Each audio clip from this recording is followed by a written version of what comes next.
This is an easy 7 ingredients recipe for bread that doesn't call for yeast or shortening, which are both expensive and normally people don't have, or at least I don't.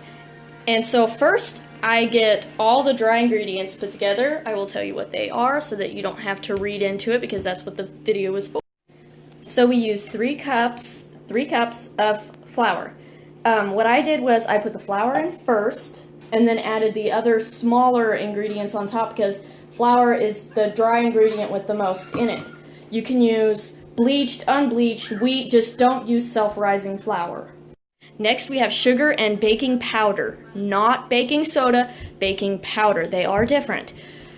You get 3 tablespoons of sugar, you put it on top of your flour, and then 1 tablespoon, just 1 tablespoon of baking powder.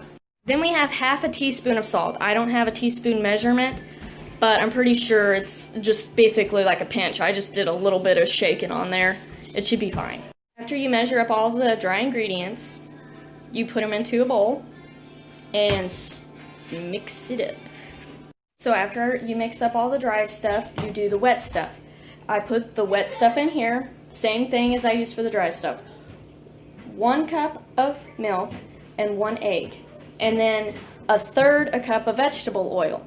I didn't have vegetable oil, so I used butter. And yes, you can use butter as a substitute for oil, although they do not recommend it. I don't have any other choice.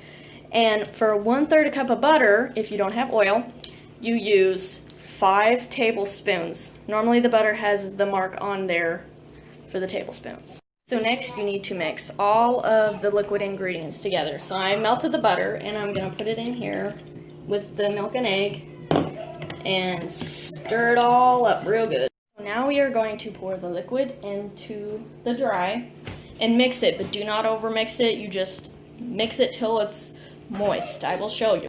I couldn't really do a video of mixing it because I'm holding the phone, but I basically used all the loose flour and I put it into a pan that I sprayed so it wouldn't stick. But it's really sticky, so I tried to use as much of the flour as I could and put it in the pan.